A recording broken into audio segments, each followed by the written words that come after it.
Hoy hablaremos sobre el género gótico.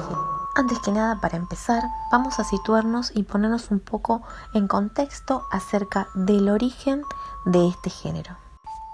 En el último tercio del siglo XVIII, en Inglaterra, surgió una nueva corriente que pondrá a los cimientos del próximo romanticismo. Esto es el gótico. En lo gótico podemos encontrar historias que incluyen elementos mágicos, fantasmales y de terror, poniendo en tela de juicio lo que es real de lo que no. Las primeras obras. El goticismo, como cualquier movimiento, evolucionó a lo largo de los años, por lo que existe una diferencia entre las primeras obras de finales del siglo XVIII y las últimas del siglo XIX. Se considera a El Castillo de Otranto, de 1764, de Horace Walpole, la obra fundadora del género.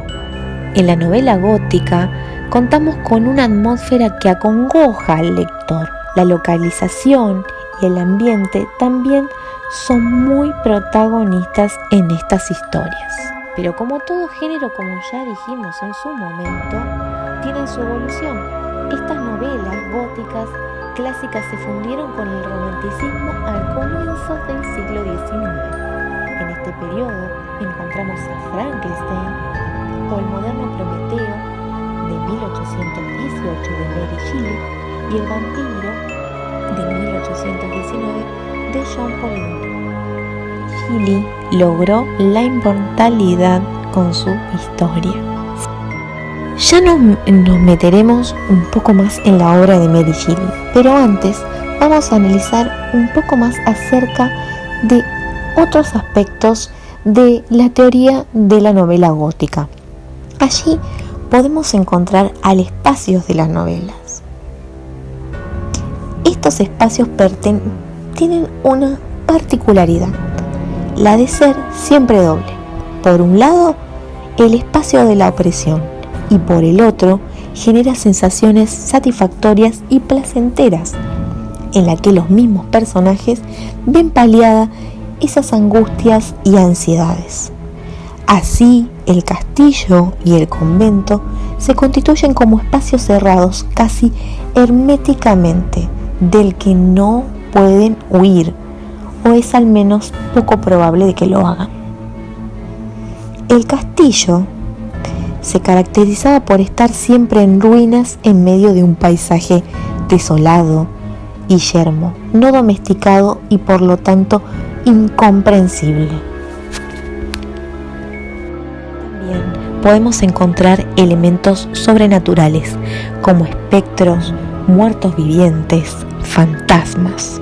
En Frankenstein, la presencia del espectro de la criatura es la que va a causar miedo y ese terror. El movimiento extinguía toda mi esperanza.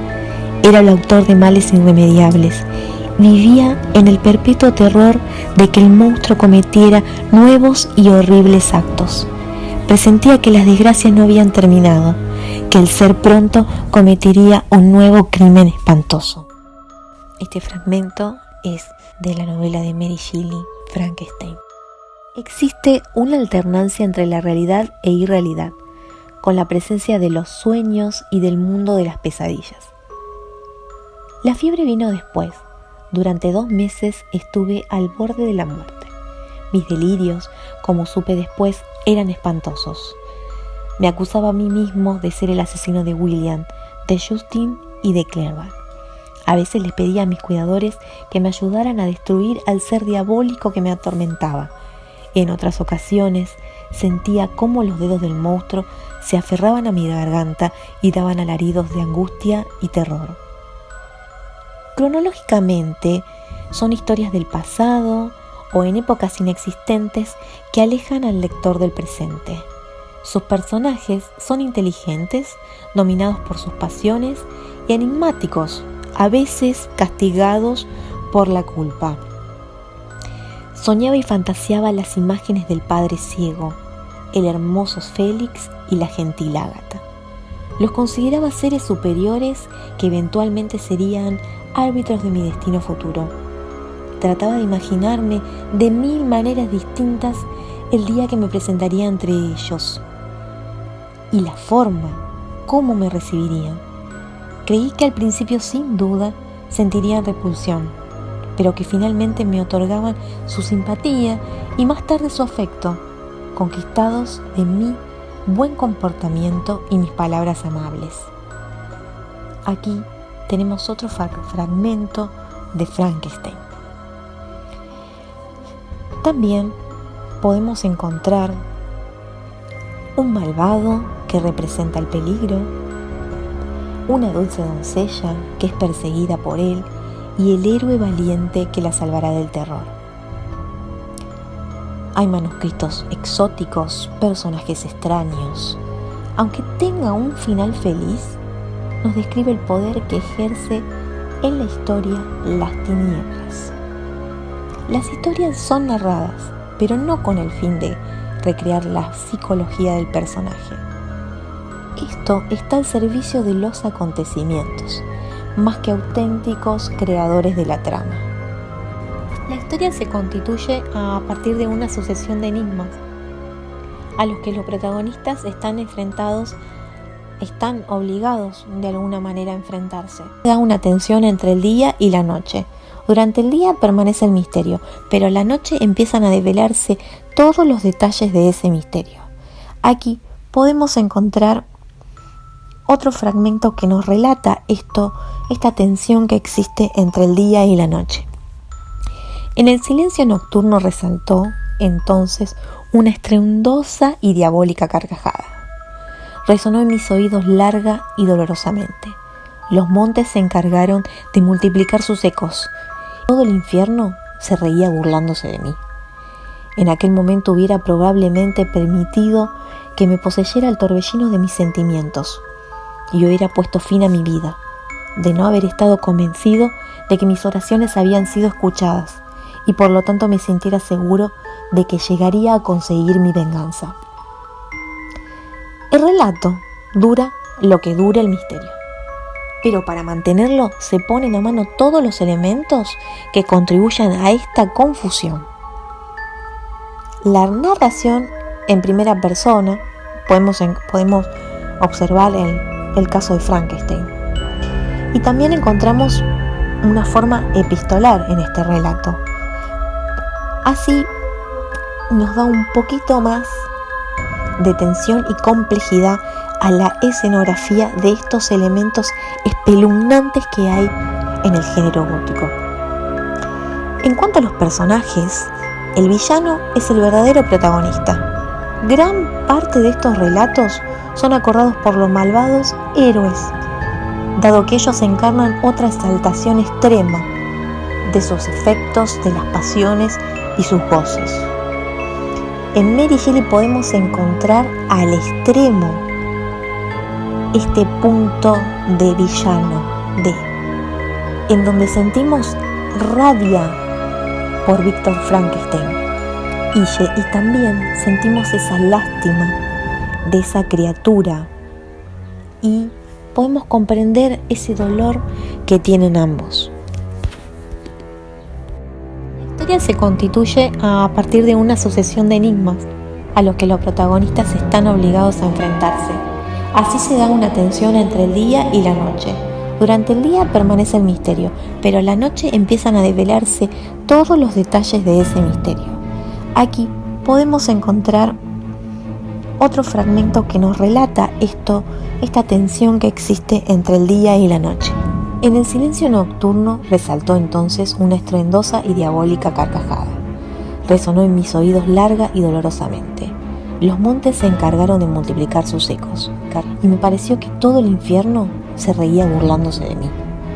En aquel momento hubiera probablemente permitido que me poseyera el torbellino de mis sentimientos y hubiera puesto fin a mi vida, de no haber estado convencido de que mis oraciones habían sido escuchadas y por lo tanto me sintiera seguro de que llegaría a conseguir mi venganza. El relato dura lo que dure el misterio, pero para mantenerlo se ponen a mano todos los elementos que contribuyen a esta confusión.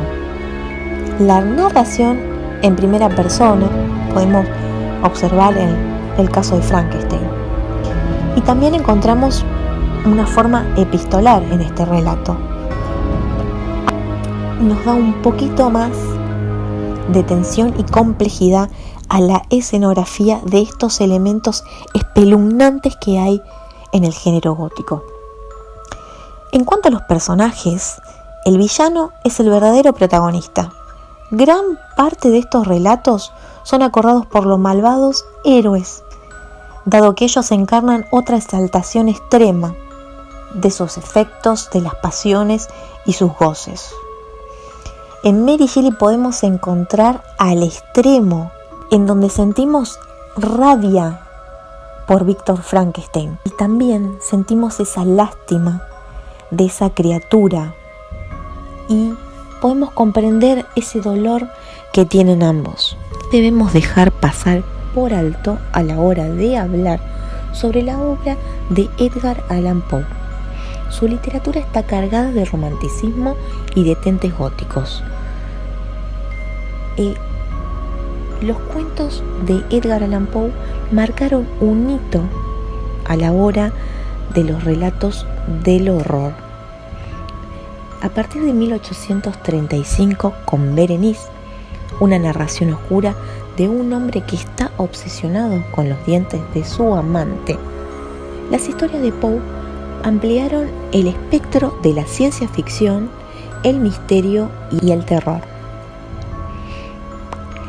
En muchos de sus cuentos, Poe se esforzó en crear un efecto narrativo único, poniendo el foco de una manera especial en la experiencia emocional intensa de sus personajes. El golpe de una puerta al cerrarse me distrajo y alzando la vista vi que mi prima había salido del aposento, pero del desordenado aposento de mi mente. ¡Ay! No había salido ni se apartaría el blanco y horrible espectro de los dientes, ni un punto de su superficie, ni una sombra en el esmalte, ni una melladura en el borde hubo en esa pasajera sonrisa que no se grabara a fuego en mi memoria. Los vi entonces, con más claridad que un momento antes.